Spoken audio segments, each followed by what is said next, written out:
नमस्कार दोस्तों, मैं शुभम दुबे एमपी परीक्षा के ऑफिशियल यूट्यूब चैनल में आपका एक बार फिर से स्वागत करता हूं। आप सभी जानते हैं एमपी कांस्टेबल का जो एडवर्टाइजमेंट है वो जारी कर दिया था पीबी ने। उसकी वैकेंसी हमें बता दी गई थी कि 4000 पोस्ट भर्ती होने वाली है। लेकिन आज जो इस वीडियो में हम डिस्कस करेंगे वो डिस्कस करेंगे एमपी कांस्टेबल के पेपर की हमें तैयारी कैसे करना है, हमें पास कितने दिन बचे हैं, कितनी सीट पे आपकी लड़ाई है और आपको कितने बच्चे कंपटीशन देंगे, हम ये भी देखेंगे। साथ में आपको पढ़ाई कैसे करना है, अपनी पढ़ाई को और बेहतर कैसे बनाना है और आपको ऐसा क्या करना है कि आपका सिलेक्शन पक्का हो जाए। आज हम इस वीडियो में यही डिस्कस करेंगे, तो इस वीडियो को आप लास्ट तक देखते रहिए ताकि आपके जितने डाउट है एमपी कांस्टेबल को लेकर अभी तक वो क्लियर हो जाएंगे। चलिए, और एक चीज और मैं बोलना चाहूंगा कि आपको अभी नेगेटिव नहीं होना है कि एग्जाम जेल प्रेदी की कैंसिल हुई है तो एमपी कांस्टेबल का भी ऐसा कुछ हो सकता है। अभी कांस्टेबल को आने में समय है, कांस्टेबल की एग्जाम लगभग मार्च में है, तो जब तक सब कुछ ठीक हो सकता है और आपकी एग्जाम होगी। ये पॉजिटिव थॉट आपको लेके चलना है, बिल्कुल नेगेटिव नहीं जाना है। चलिए, अब हम बात करेंगे एमपी कांस्टेबल की। मध्य प्रदेश कांस्टेबल भर्ती। अब इसमें क्या होता है, सबसे पहले तो हम आज बात करेंगे। चलिए, सबसे पहले हम बात करते हैं नोटिस की, बात कर लेते हैं। हमने वीडियो बनाया है नोटिस पे कि जो नोटिस आया है, जो एडवर्टाइजमेंट आया है, उसमें कौन कौन से इंपॉर्टेंट डेट्स है। इंपॉर्टेंट डेट्स आपको याद रखना है कि कौन कौन से इंपॉर्टेंट डेट्स है जो अभी तक आई है। वो आई है कि आपकी जो रूल बुक है वो आ जाएगी 25/11/2020 को। इस दिन आपकी रूल बुक जारी होगी, तो 25 तारीख आने में है। होप कि वो रूल बुक आए और हमें सब कुछ डिटेल में देखने को मिलेंगे। उस पर हम अलग से वीडियो बनाएंगे कि क्या रूल बुक में चेंजेस हुए हैं। ठीक है, उसके बाद जो एक और डेट आई है वो है स्टार्टिंग फॉर्म की डेट। आपको याद रखना है 24/12/2020 से आपके फॉर्म भरना स्टार्ट हो जाएंगे। ठीक है, मतलब आपके पास एक महीना बचेगा इसके बाद। ठीक, उसके बाद इसकी जो लास्ट डेट बताइए वो बताइए 7/1/2021। मतलब आपके पास इतना समय होगा फॉर्म भरने के लिए। फॉर्म भरने के लिए आपके पास इतने दिन यहाँ पर अवेलेबल है। अब जो इन्होंने जो मेन डेट दे रखी है वो आपको याद रखना है, वो है एग्जाम डेट। क्या है एग्जाम डेट? तो ये है 6/3/2021। इस समय से आपकी एग्जाम स्टार्ट हो जाएगी। जब इस समय से आपकी एग्जाम स्टार्ट हो जाएगी मतलब आपके पास मोटे मोटे बचते हैं 100 दिन। आपके पास अप्रोक्स 100 डेज है अपनी तैयारी को और बेहतर करने के लिए और कांस्टेबल में सिलेक्शन लेने के लिए। मैं आपको सिर्फ 100 दिन क्यों बोल रहा हूं, आप लोग कुछ लोग सोचेंगे कि कांस्टेबल निकालने के लिए 100 दिन काफी है। माना काफी है, उसकी पढ़ाई करने के लिए काफी है, लेकिन क्या सिलेक्शन लेने के लिए काफी? आप खुद सोचो, लगभग ये मान लो 15 लाख फॉर्म डालेंगे इस एग्जाम के लिए।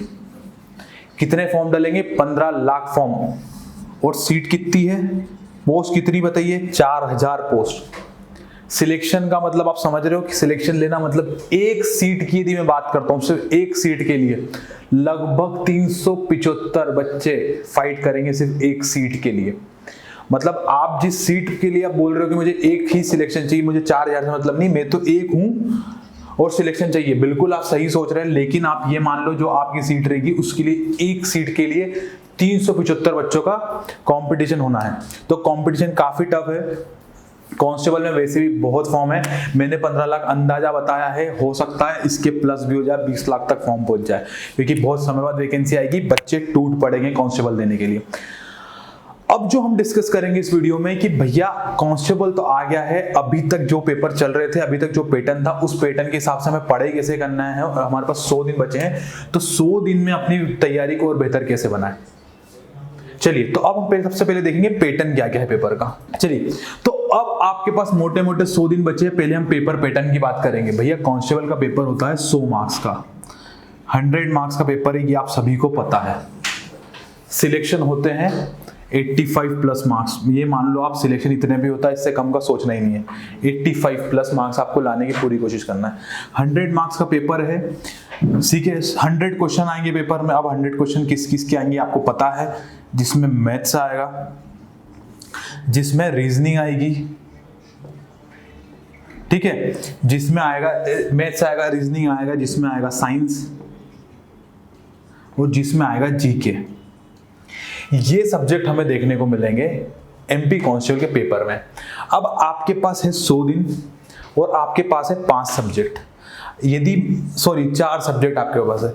यदि मैं मोटा मोटा पकड़ लेता हूं तो 25 डेज आपके पास पर सब्जेक्ट, मतलब 25 दिन आपके पास हर सब्जेक्ट को पढ़ने के लिए। लेकिन आपको ऐसा बिल्कुल नहीं करना है। अब हम बात करेंगे कि आपको किन किन पॉइंट्स का ध्यान रखना है पढ़ते समय।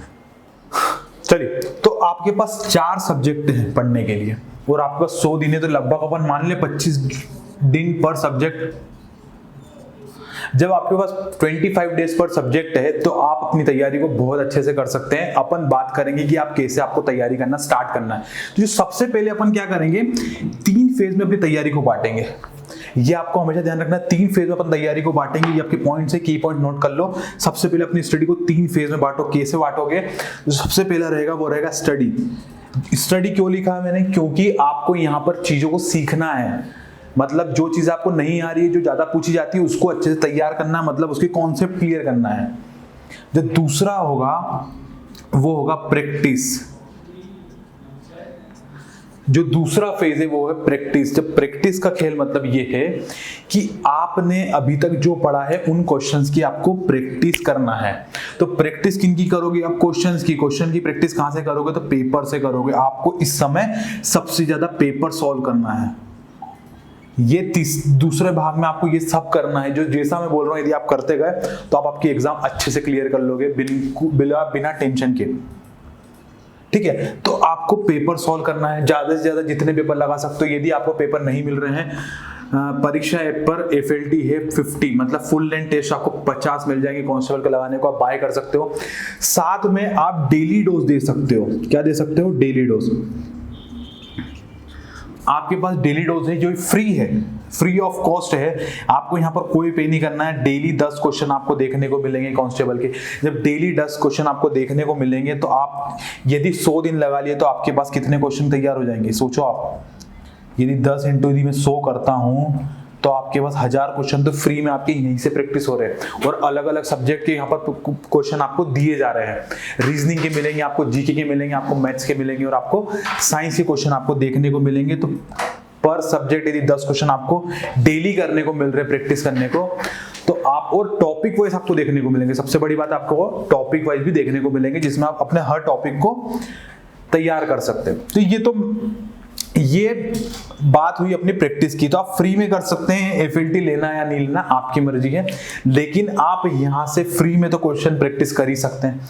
ठीक है, अब यदि 4 सब्जेक्ट है, अपन ने 3 फेज में डिवाइड करा उनको, तो जो सेकंड फेज में आपको होता है पेपर सॉल्व और साथ में प्रैक्टिस। प्रैक्टिस जितने ज्यादा क्वेश्चन, मतलब मेक टू मेक क्वेश्चन आप लगा दीजिए हर सब्जेक्ट के। जिस दिन आपने बहुत सारे क्वेश्चन लगा दिए उस दिन आपका सिलेक्शन कोई नहीं रोक सकता, क्योंकि आपके मैक्सिमम क्वेश्चन आपको ऐसे मिलेंगे जो एग्जाम आप देखते से टिक करोगे। और जो तीसरा फेज आता है वो आता है रिवीजन का।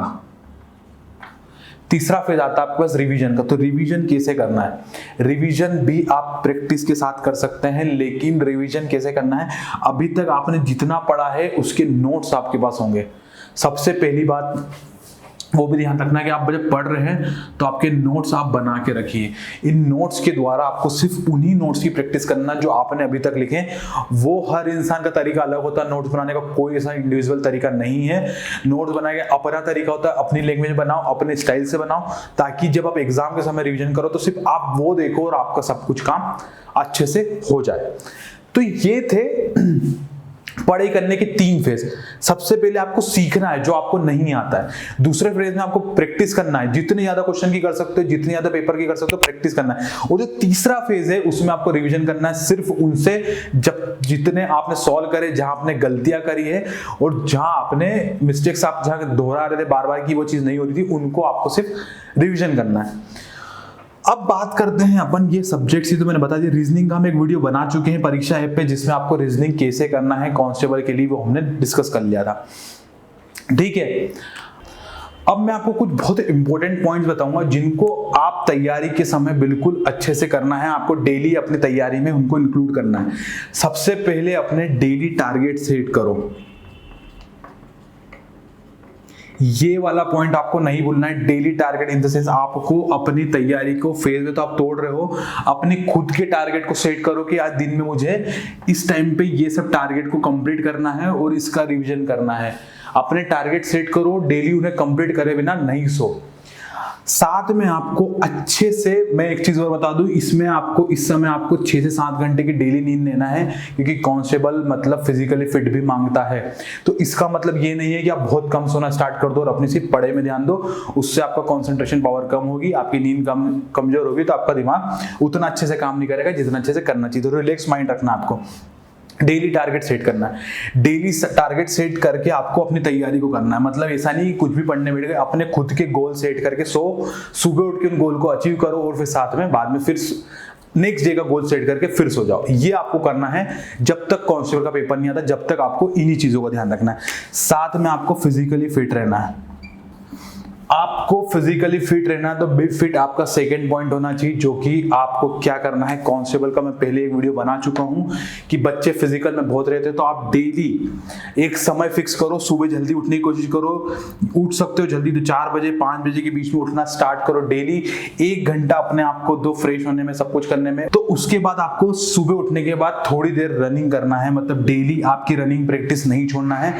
इससे 2 फायदे होते हैं। यदि आप रनिंग डेली कर रहे हो ना, तो इसके 2 फायदे मिलेंगे। पहला फायदा ये कि आप फिजिकली फिट होते जाओगे, इन द सेंस आप अपनी तैयारी जो फिजिकल होने वाली है उसको तैयार कर रहे हो। साथ में फिजिकली एक्टिविटी करने से जो सुबह सुबह करते हो तो उससे अपना ब्लड फ्लो अच्छा होता है और अपने कॉन्सेंट्रेशन पावर बढ़ती है, हमें एनर्जेटिक फील करते हैं पूरे दिन भर। तो आपको इसीलिए मैंने पॉइंट लिखा है, ये रखोगे तो आप ऑटोमेटिक अपने टारगेट को अचीव करने में सक्षम हो जाओगे। उसके बाद आप आके अपनी पढ़ाई करना स्टार्ट कर सकते हैं। थोड़ी देर अपना समय देके नाश्ता करके पढ़ाई करना अच्छे से स्टार्ट करिए। फिर अपने टारगेट अपने हिसाब से, टाइमिंग के हिसाब से बना दो कि इस समय मुझे ये करना है, इस समय मुझे ये करना है। ऐसा नहीं है, आपको प्रोडक्टिव रहना है। ऐसा नहीं है आप दिन भर घूमने में भी निकाल रहे हैं, आपको प्रोडक्टिव रहना है। तो बी प्रोडक्टिव, ठीक है।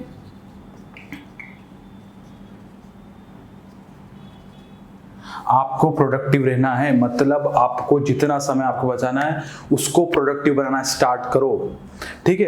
तो मॉर्निंग रूटीन की मैंने यही बात करी, आपको डेली ये करना है। मैं आपको एक चीज का और सलाह दूंगा, ये कांस्टेबल की तैयारी करने वालों के लिए नहीं है, ये जितने भी एग्जाम की तैयारी करते हैं उन सब के लिए एक मैं बहुत अच्छी चीज बताना चाहूंगा कि यदि आप फिजिकली एक्सरसाइज डेली कर रहे हैं मॉर्निंग में, तो ये आपके लिए बहुत बेस्ट है, क्योंकि इससे कंसंट्रेशन पावर तो आपकी बढ़ती है, साथ में आपको खुद को एक एनर्जी फील होती है दिन भर की, आप एनर्जी स्टोर करते हो। लेकिन साथ में आप क्या करो, डेली फिजिकली एक्टिविटी करने के बाद, फिजिकली वर्कआउट करने के बाद, यदि आप रनिंग कर रहे हो, आप जिम जा रहे हो, कुछ भी कर रहे हो, उसके बाद डेली आके आप 15 मिनट, मात्र 15 मिनट आपने आपको कंसंट्रेशन के साथ मेडिटेशन करो। मतलब मेडिटेशन कुछ नहीं करना है, आपको आंख बंद करके बैठना है, आलकी पालकी मार के, और अपने आप को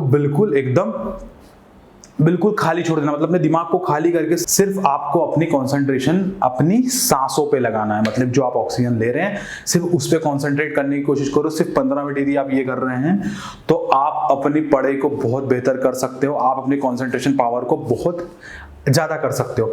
तो ये कैसे होगा, आप अपनी एक्टिविटी करके आओ, जब आपकी बॉडी गर्म रहती है उसी की इमीडिएट 15 मिनट के लिए आप अपने कहीं भी कोई सी भी जगह हो वहां बैठ जाओ और 15 मिनट का ट्राई करो मेडिटेशन करने का। पहले दिन 5 मिनट भी हो जाए तो बड़ी बात है, उसके बाद धीरे धीरे उस टाइम को इंक्रीज करो। 15 मिनट मतलब थोड़ा थोड़ा तोड़ के करो, यदि नहीं एक साथ हो रहा है तो 5-5 मिनट आंख बंद करके रखो, फिर 5 मिनट 2 मिनट खोल लो, फिर वापस अपने फेस कर लो। तो 15 मिनट आपको मेडिटेशन करने की कोशिश पूरी तरीके से करना है, ठीक है। इससे आपकी कंसंट्रेशन पावर बढ़ेगी और कांस्टेबल निकालने में बहुत मदद मिलेगी। कांस्टेबल की बात नहीं करूंगा, हर एग्जाम निकालने के लिए ये बहुत मदद करती है, क्योंकि आप अपने जो टारगेट्स होते हैं उनको अचीव करने के लिए, डेली टारगेट आप बनाओगे, उनको अचीव करने के लिए आपका माइंड बहुत रिलैक्स होना चाहिए और इससे बहुत रिलैक्स फील करोगे आप, ठीक है। तो ये कांस्टेबल निकालने का तरीका है। कैसे आपको सब्जेक्ट पढ़ना है, तो ये फेज में तोड़ना है। जो सब्जेक्ट आपका सबसे ज्यादा स्ट्रांग है उसको सबसे पहले कवर करके रख दो। आप इन 100 दिन में अपने हिसाब से, अपनी तैयारी के हिसाब से उन सब्जेक्ट को तोड़ लो कि मुझे किस दिन किस सब्जेक्ट को देना है। लास्ट एक बात बोलूंगा, आपका जो लास्ट पॉइंट है वो है रिवीजन। इस पॉइंट को आपको कभी नहीं भूलना है, और मैं रिवीजन इसलिए बोल रहा हूं क्योंकि आपको रिवीजन के कम से कम 20 दिन आपको चाहिए लास्ट के। मतलब आपके पास यदि 100 दिन है तो उसमें से 80 दिन निकाल लो आपके जो भी करना है उसके लिए। मैंने आपको बताया फेज 1 और फेज 2 के लिए, और जो तीसरा फेज है रिवीजन, उसके लिए 20 दिन अलग अभी से निकाल लो। मतलब आपके पास ये मान लो कांस्टेबल निकालने कितने दिन है, 80 दिन आपके पास बचे हुए, तो आपके पास अब 20 दिन है रिवीजन के। तो ये रिवीजन करना नहीं भूलना है। 20 डेज अपने अलग कर लो कांस्टेबल के रिवीजन के लिए, ठीक है। इस वीडियो के माध्यम से मैं आपको यही बताना चाह रहा था कि कांस्टेबल की वैकेंसी आज आने वाली है और आपको अभी से तैयारी करने में जुटना है। नेगेटिव थॉट्स नहीं लाना माइंड में, एग्जाम होगी नहीं होगी, यार तुम्हें क्या करना, होगी या नहीं होगी, क्योंकि आपको तो एग्जाम देना है। यदि एग्जाम आ गई तो उस दिन ये नहीं सोच सकते हो कि मैं एग्जाम होगी या नहीं होगी। चलिए, तो धन्यवाद दोस्तों। वीडियो कैसा लगा कमेंट बॉक्स में कमेंट करके जरूर बताइएगा। इस वीडियो को लाइक कीजिए, अपने दोस्तों के साथ शेयर कीजिए। धन्यवाद दोस्तों। ऐसी और वीडियोस के लिए अभी सब्सक्राइब कीजिए एमपी परीक्षा चैनल को और बेल आइकन दबाना ना भूलें। और अगर आप किसी भी एग्ज़ाम की तैयारी कर रहे हैं तो अभी डाउनलोड करें परीक्षा ऐप।